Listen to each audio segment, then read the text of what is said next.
May such a disaster never repeat itself. Only 6 months ago, we have experienced the disaster of the century, and as an entire nation, we are ready with all of our capabilities to extend a helping hand to our Moroccan brothers and sisters. The 18th G20 Leaders Summit had been concluded under the auspices and the leadership of India, and I would like to take this opportunity to thank India for a gracious and a very successful term presidency. I would like to thank His Excellency Prime Minister Modi for the gracious hospitality that was shown to my personal self, my spouse, and my entire Turkish delegation. And I would like to extend my gratitude to all of those involved in the realization of this summit. This year, our theme was One World, One Family, and One Future. And within the first session of this summit, we have talked about the environmental challenges that our planet currently encounters. Climate change, the loss of biological diversity, and especially there is the dimension of extensive pollution, is a trio of challenges which we can feel even more profoundly now. From the forest fires to the floods, from drought to global warming, on a vast array of disasters, we can see the destructive results of what we are experiencing. Fundamentally, Turkey has a very limited liability in terms of the greenhouse gas emissions. But despite that fact, as Turkey, we are deeply concerned about the future of our country, of our world, and of the entire human race, and that's why we are assuming our responsibilities.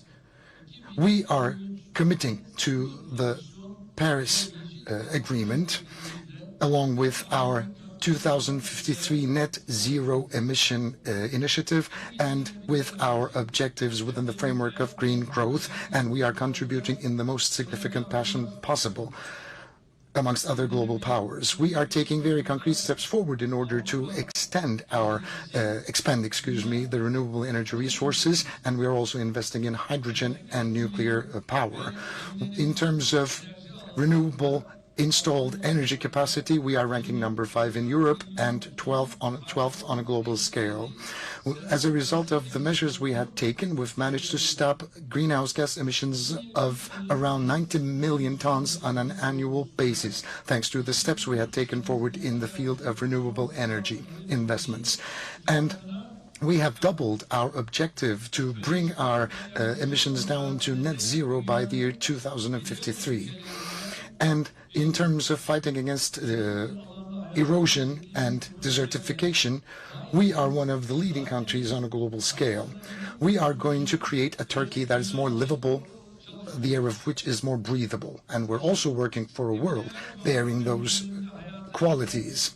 Under the auspices of my spouse, Ms. I.N.D.I.A Erdogan, the Zero Waste Project was launched, and it became a turning point within this process. The Earth, our common world, is our motto behind this project, and it has been receiving 5 international awards, 3 of which is coming from the United Nations offices and different programs. And with the resolution of the General Assembly of the United Nations, the Zero Waste Project became a global movement. And with this resolution, March the 30th was launched as the International Zero Waste Day officially. And as a result of our recommendations, the G20 final declaration saw the accentuation of zero waste initiatives on a global scale. Within the first session of the summit, we talked about the significant burden sharing between developed and developing countries. And at the same time, we have also spoken about the significance of increasing technology transfer and financing means to the developing countries while they are fighting against climate change.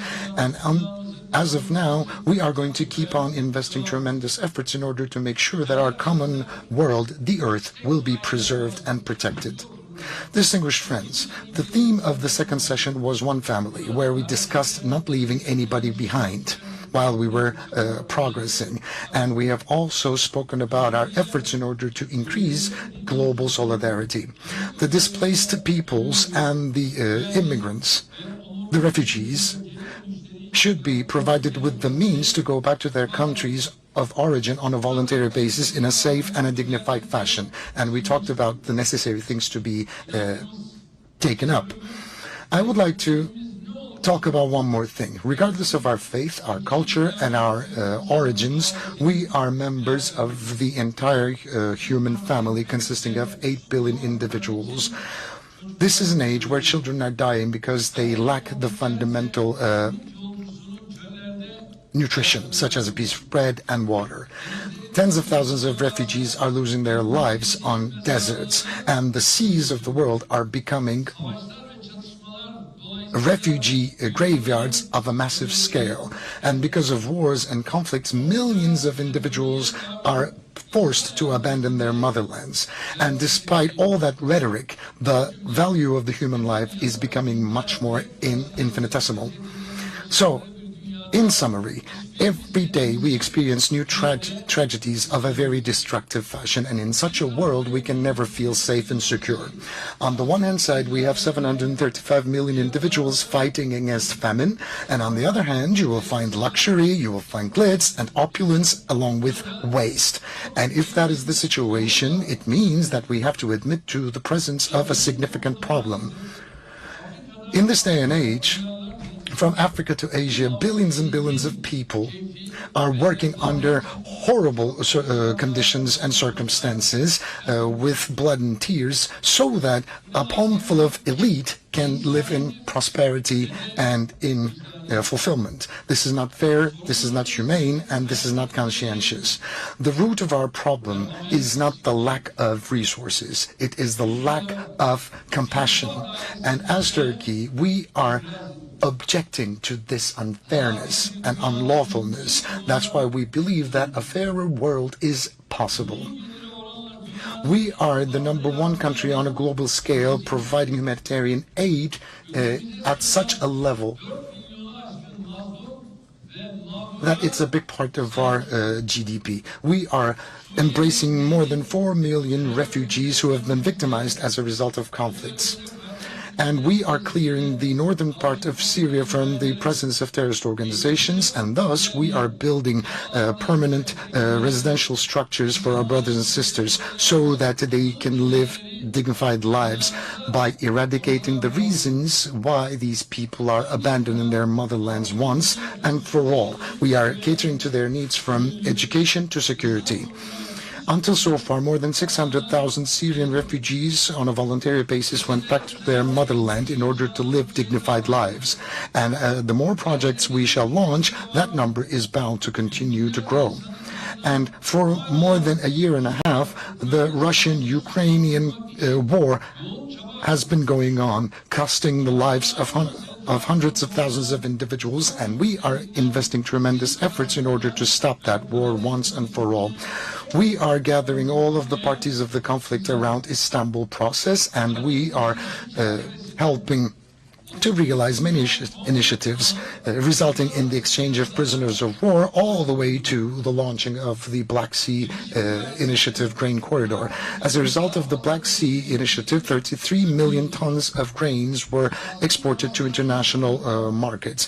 And we have managed to stop this crisis from unfolding even more extensively. And as a result of my personal endeavors, this initiative was extended 3 times. And at the beginning of this week, I went to Sochi as a result of an invitation coming from President Putin. And we had discussed this issue at every length by making the utmost opportunity of our togetherness. As Russia, Qatar, and Turkey, we are attaching great significance to ensuring 1 million tons of processed grains will be exported to African countries suffering in the hands of food scarcity. And hand in hand, inshallah, God willing, we will realize that. Just a concept.